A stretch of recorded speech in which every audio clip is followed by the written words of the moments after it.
Negro, Samuel Logan aqui com vocês, apresentando o terceiro episódio do Pode por um Mundo Melhor. E eu quero te apresentar a nossa convidada de honra hoje, que é a professora e gestora de RH, Ana Priscila, que está nos honrando com a sua presença e vai te ensinar hoje noções sobre comportamento, currículo e cursos que você pode seguir nessa área, tá bom? Então fica até o finalzinho do nosso podcast, porque no final eu vou te explicar quando começam as matrículas e quando iniciam as aulas do curso do final de semana. Não é isso, professora? É isso aí, fica aí. Isso, porque tem muita novidade boa hoje. Então vamos lá. Primeiramente eu quero, por favor, professora, que a senhora se apresente. Vamos lá. Bom, sou formada em gestão de recursos humanos e tenho especialização na área. Sou gestora de forma generalista, mas tenho uma queda aí por recrutamento e seleção, quem me conhece sabe. Comecei minha vida profissional dentro da área de logística, transporte de carga, foi algo assim, maravilhosa experiência. E recentemente, a última experiência profissional no Instituto foi dentro do varejo, que também me ensinou muitas lições. Hoje sou o que sou por tudo que passei e aprendi, que isso que importa, você aprender. Ter experiência nas costas, né? Exatamente. Boa bagagem. Então, a gente já sabe que a conversa vai ser bastante interessante. Fica ligadinho porque a gente vai ter umas perguntinhas, a professora vai te responder. Então já prepara o seu caderno e anota, porque isso vai ser muito importante para você. Professora, primeira pergunta. Vamos lá.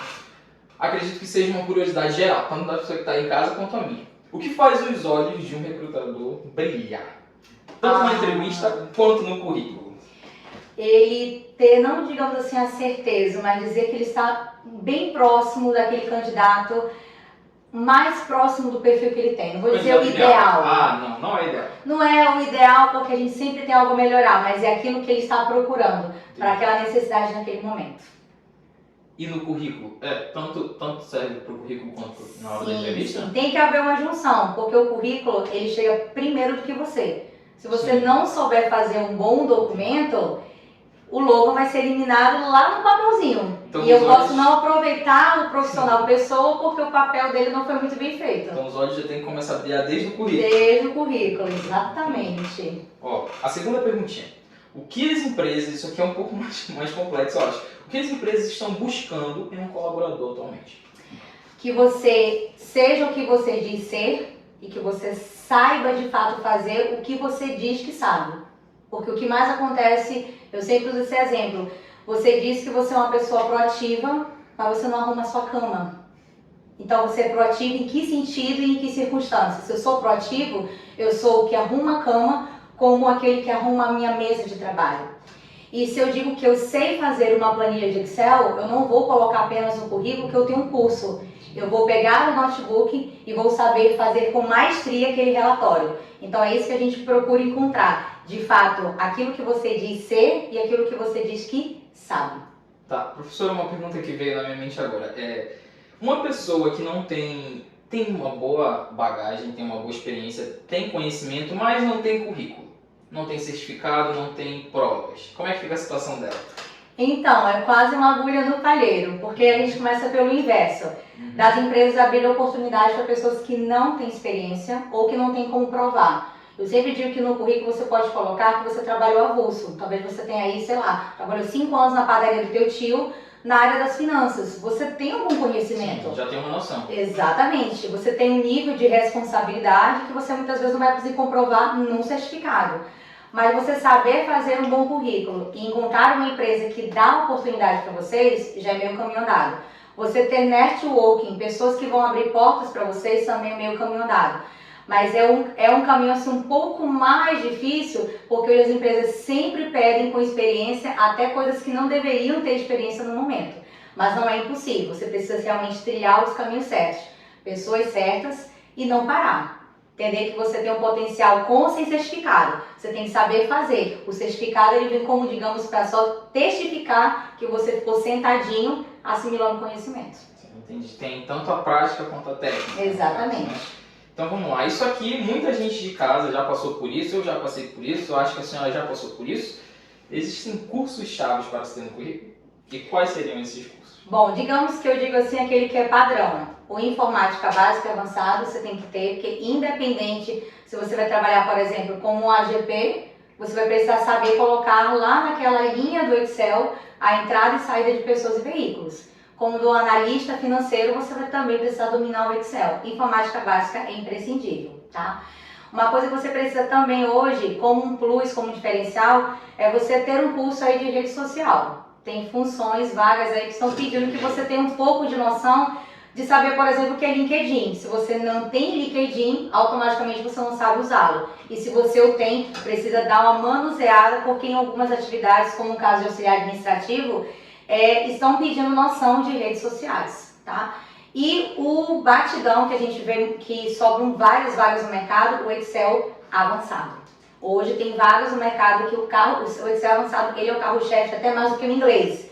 Que muito mais do que você ter o certificado é você saber falar. Que não adianta você ter o certificado e estar encruado, estar parado no tempo. Então, digamos que são 4 básicos que abrem as portas, claro. Dependendo da situação, alguns vão dar uma ênfase maior. Se você vai para o distrito, você tem um TBO imprescindível, metrologia imprescindível. Se você vai para a área da saúde, você, por exemplo, ter cursos na área de especialização voltados para a saúde. Então, dependendo do teu objetivo profissional, alguns cursos vão dar um peso maior. Você não pode, por exemplo, querer ir para uma área de estética e só ter feito o curso da área de robótica. Não tem relação. Você pode até usar a robótica para abrir conhecimento, portas para você, mas ele não vai dar um peso para o teu objetivo, que é a área de estética, por exemplo. Entendi. E 2 dúvidas, professora. Uma, talvez o pessoal de casa esteja tendo, e outra minha. A primeira é o que é LinkedIn. Muita gente aí em casa acho que nunca ouviu falar, e a segunda já é uma dúvida minha. O LinkedIn é tão importante quanto dizem assim? Hoje em dia. Vamos lá, o LinkedIn, para quem não sabe, ele é uma rede social como o Facebook, como o Instagram, que talvez você tenha, ou se não tem, você pelo menos ouviu falar. Mas ele é uma rede social voltada para o âmbito profissional. Enquanto que no Facebook e no Instagram a gente posta uma foto aqui de uma conversa, de um café, de um lanche, de forma muito descontraída ou muitas vezes para mostrar mesmo o que eu estou fazendo, o LinkedIn ele vem para me mostrar, no bom sentido da expressão, profissionalmente. O curso que eu estou fazendo agora, as pessoas querem saber, porque elas querem saber se eu estou fazendo o curso que ela procura, se eu tenho a experiência que ela procura. E no LinkedIn eu consigo colocar isso, se eu já cursei, se eu já concluí, o que eu já fiz, no que eu sou especialista. Pessoas podem me indicar lá no LinkedIn, dizer, olha, eu trabalhei com o Logan tem essa habilidade XYZ. E todo mundo vai ver sobre o Logan enquanto estiver lá navegando, assim como qualquer outra rede social. E sim, é importante. Hoje tem empresas que elas olham ali para a vida pessoal do candidato para saber que tipo de pessoa vai colocar para dentro da empresa. E o que você posta é tão importante quanto você diz que escreve ou diz no que você acredita. Então lá na rede social é importante até o que você posta também, porque as empresas estão interessadas na tua mentalidade, na tua educação, na tua cultura. Se você vai ser aquela pessoa que vai estar de forma muito extremista, contrário ao que aquela empresa acredita. E obviamente você vai estar fechando portas sem saber. Então o LinkedIn ele vai te mostrar de forma positiva. E tem empresas que só recrutam por lá. Entendi. Então no caso as empresas estão mais humanizadas. Sim, e estão procurando pessoas mais humanas também, tá? Outra questão, professora. Hoje em dia, vale mais ser o que é ou o que as empresas estão procurando? Depende da empresa, eu digo assim, depende da empresa. Porque tem empresas que elas vão buscar a minha essência. Por exemplo, se eu sou uma pessoa que tenho a minha visão voltada para a reciclagem, para a coleta seletiva, eu vou ter uma aceitação muito boa para uma empresa que tem esses valores. Mas para uma empresa que não está nem aí para o lixo e tudo mais, esse meu valor não vai ter peso nenhum. Vai ser uma coisa totalmente irrelevante. Então depende muito da empresa. Se ela é de fato uma empresa de valor, que possui aí, digamos assim, diretrizes fora do comum, a partir do momento que você também tem valores assim, que não são, digamos, inusitados, né? Isso, automaticamente você vai chamar a atenção dessas empresas. Como tem, eu sempre falo, né, eu bagunço com meus alunos e vou tomar liberdade de falar, empresa sacana tem tudo quanto é canto, mas o seu objetivo é empresa bacana, porque ela existe. Então é isso. Quarta perguntinha. Existem entrevistas diferenciadas hoje? Já ouvi falar muito sobre dinâmicas onde a inteligência emocional é citada. Sim, sim. Temos, por exemplo, aquela entrevista normal, como estamos fazendo aqui, da conversa, pergunta, responde. Temos entrevista por competência, onde eu trago peço para você trazer uma situação atípica do trabalho anterior que você resolveu, para testar a tua competência, por exemplo, de gerenciamento de tempo. Tu tinha 1 hora para resolver. O que você fez nessa 1 hora para trazer a solução? Eu posso fazer uma solução, criar agora e jogar para ti para ver o teu ponto de vista. Qual é a tua tomada de decisão, testar ali os teus valores só pela tua resposta. E a dinâmica, ela fala muita coisa. Principalmente, eu sempre digo, se tu diz que é proativo, e na hora que eu digo assim, vamos montar as equipes, você é o primeiro que... Cruza os braços e não faz nada. E, é obrigado, você já vai eliminado ali, porque você não é proativo. Se você vai ser o primeiro, nervoso, com medo, você vai. Porque é a tua essência, tu joga, porque você vai aproveitar a oportunidade. Sim, entendi. Professora, eu queria que isso aqui já, para você que está em casa assistindo, é só uma mata, tá? É só o bizu bom que a professora vai te dar agora. Então vamos aproveitar, né? Eu queria que a senhora desse dicas para uma boa entrevista.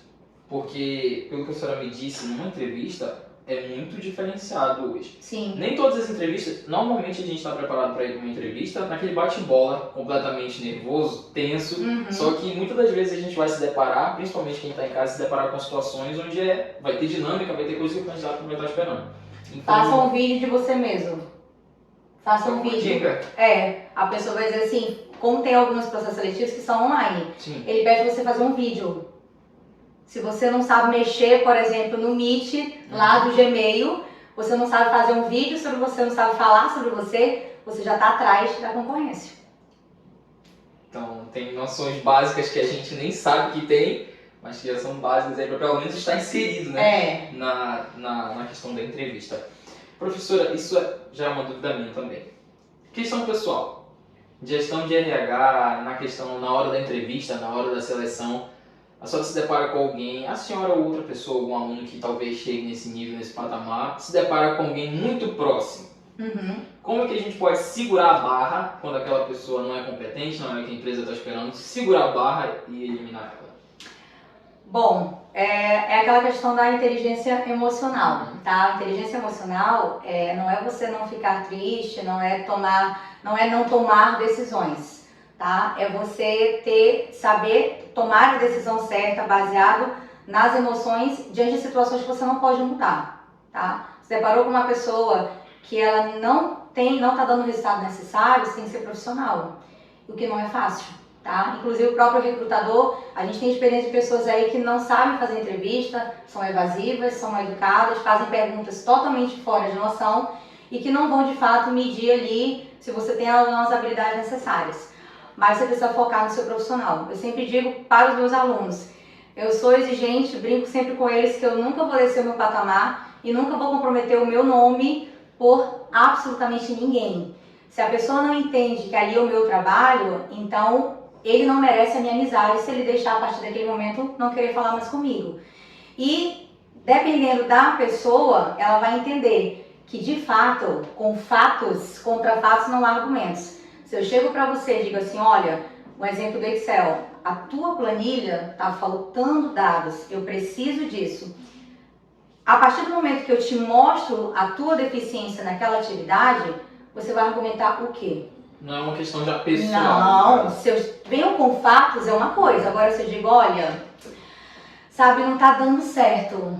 O que não tá dando certo? É igual relacionamento com você, o problema não é você, sou eu. Mas, então né? Então assim, não existe. Não sabe nem falar. Não existe isso. Não existe. Tem que ter dados. Contra fatos, dados não tem argumento. Olha, a reunião, você continua com problema de atraso. Nas últimas 3 reuniões, você continua atrasado. Isso não é legal. Se você continuar, eu vou ter que cortar você.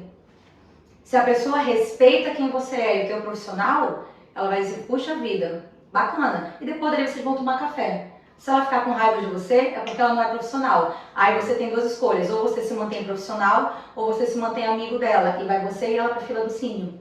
É assim que as coisas acontecem. A gente tem que ser profissional, por mais que doa. Mas se o outro, ele entende o teu papel, ele jamais vai ficar com raiva de você. Claro, então tem que saber separar, né? Tem que saber necessário. Separar. Mas dá para separar totalmente ou não é necessário separar totalmente o lado pessoal? Você deve separar. Totalmente. Não é fácil, totalmente. Porque se a gente for levar um lado pessoal em algum momento, você vai ser injusto com alguém. Porque todo mundo vai ter as suas, digamos, os seus motivos para não ser demitido. Aquele que está pagando o carro, aquele que está pagando a casa, aquele que acabou de ter filho, aquele que acabou de ser expulso de casa por um problema pessoal. E aí, tu vai escolher quem? Leva todo mundo para morar na tua casa?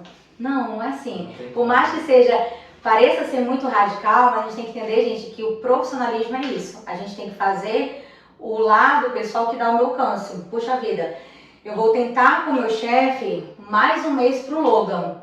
Isso é levar pro lado pessoal, porque, poxa, ele é bacana, tem um tempo aí, eu tô percebendo o esforço dele. Mas depois daquele mês, eu tenho que entender que acabou ali não dá. Pô, o Logan não deu certo aqui nessa área, não é a área dele. Ia chegar transparente pra ele e vida que segue. É isso. Não é fácil, mas é extremamente necessário pelo teu profissional. Senão você acaba sendo queimado. Ah, aquele dali, não. Passa a mão. Passa a mão. Ah, não, é só tu falar pra ela que tu vai dar uma porcentagem, ela te passa. O teu profissional, o teu nome, quem faz é você. Então, se você deixar uma outra pessoa manchar a tua reputação, não vai ser ela que vai elevar o teu nível. Então, toma muito cuidado.